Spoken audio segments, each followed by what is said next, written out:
Hi, in this video I'm going to be discussing basically some of the features of the heart, some of the anatomical features alongside blood flow. So how does blood flow from the lungs to the heart and then from the heart to the body back to the heart? Right, so let's start with some of the structures that are located in the outside of the heart. And let's start with these two structures right here. By the way, this is the right side, this is the left side. This flappy structure right here, you have one on the right side and one right here on the left side. Those are going to be the auricles of the heart, just like what we call ears. The name of this structure right here, this is going to be an auricle. Just like we do on the side of our heads, we have two auricles on a heart. So right auricle, left auricle. The auricles are covering two chambers, the right atrium and the left atrium. Just below both atria, we're gonna have two more chambers just inferior to them. We're gonna have the right ventricle and the left ventricle. If you notice, between atrium and ventricle, on both sides we have this structure right here, left and right, and those are going to be valves. So valves, when they open, they allow blood to flow from one chamber to the other, and once that movement is done, they close to avoid backflow of blood. So the valve on the right side, right here, that's going to be the right atrioventricular valve, and think about the name atrio, so atrium ventricular. So it's a valve located between atrium and ventricle. So right atrioventricular valve. Another name for the right atrioventricular valve is going to be the tricuspid valve, right? Tricuspid valve. Then one on the left is going to be the left atrioventricular valve, or the bicuspid valve, or another name for it will be the mitral valve. If you look just below the very top of the valve, you're gonna notice some string-like structures, kind of like guitar chords. So that's gonna be the chordae tendineae, and chordae tendineae are very strong. If you notice, all those chordae tendineae, all those little cord-like structures, so chordae tendineae, at the end they do this sort of bundle-like structure, and then you're going to notice in those red tags that's simulating a muscle. So that's going to be papillary muscles, and papillary muscles are going to be right there encrusted, so it's going to keep those valves in place. And you have on both sides, it's the same setup. So valve, chordae tendineae, those string-like structures, and at the end, represented by those red tags, are gonna be papillary muscles. You notice the structure right here that kind of looks like meat. That's going to be the trabeculae carneae. And besides the two valves on the right and left side, we have two more. This valve right here that can be reached from the right ventricle, that's going to be the pulmonary semilunar valve. And from the left ventricle, all the way inside, that valve right there, very deep, that's going to be the aortic semilunar valve. So the pulmonary semilunar valve, once it opens, blood is going to go through the pulmonary trunk. And just like a tree, or just like a tree trunk, is going to branch into pulmonary arteries. So pulmonary trunk, pulmonary artery, and pulmonary artery right there too. Right, so it's gonna have a bifurcation.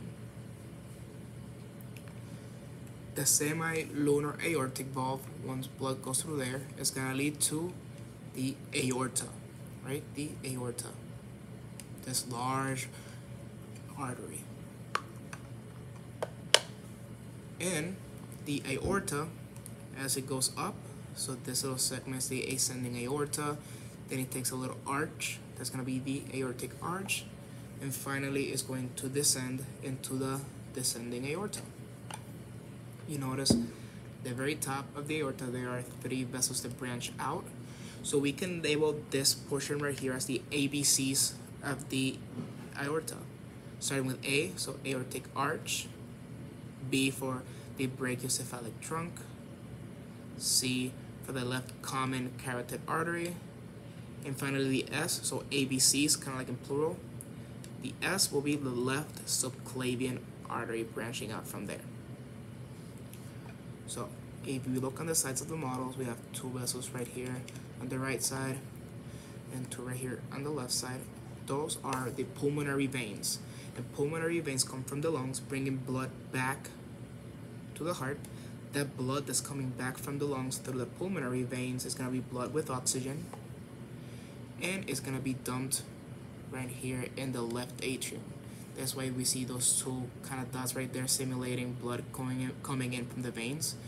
So here and all the way inside right there. All right? So how does blood flow? Well, the right atrium is going to receive blood from the rest of our body, and that blood is going to be without oxygen, and it's going to come from the superior vena cava right here on top, superior vena cava, and the inferior vena cava. So both vessels are going to bring blood all the way to the right atrium.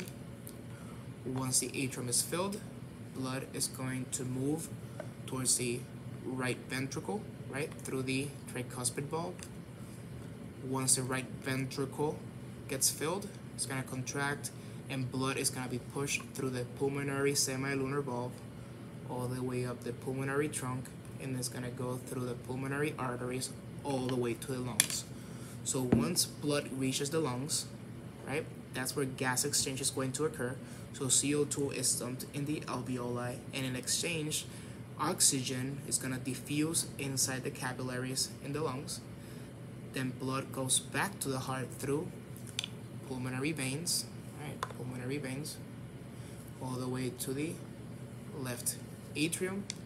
The left atrium gets filled, and then blood moves through the bicuspid valve all the way to the left ventricle. If you notice, the left ventricle is going to have thicker muscle compared to the right. And it makes sense because when the left ventricle gets filled up, it contracts, and that blood that's going to have oxygen on the left side is going to go through the aorta, and all that blood with oxygen is going to go to all of our body tissues, right? And we're going to, through that blood, we're going to deliver oxygen to different tissues, and once those gritty cells take all of that oxygen and different goodies, blood goes back without oxygen through the superior vena cava and inferior vena cava.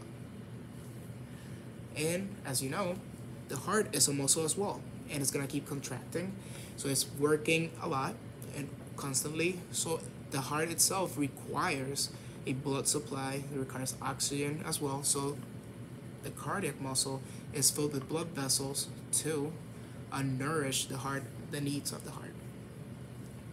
So if we look right here on the right side between atrium and ventricle, right here there's like a sulcus being formed, right? A sulcus, like sort of space, and in that sulcus is where we're gonna find the right coronary artery, and then the right coronary artery is gonna branch into the right marginal artery.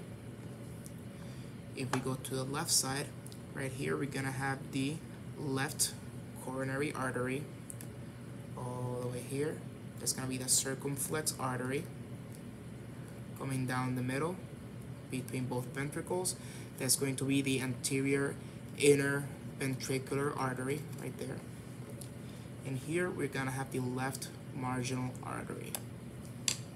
If we go to the posterior side, this blue vessel that we see right here is going to be the great cardiac vein, and as you follow my pointer, there's kind of like a bulge right there. That's a combination of a lot of little vessels, and that is going to be the coronary sinus. Branching out of that great cardiac vein, we're going to have the posterior left ventricle vein, and right here we're going to have the middle cardiac vein right here. That's pretty much some of the main structures found in the heart model and how blood flows from lungs to heart, heart to body, and then back to the heart. I hope this video was helpful and you enjoyed it. Take care.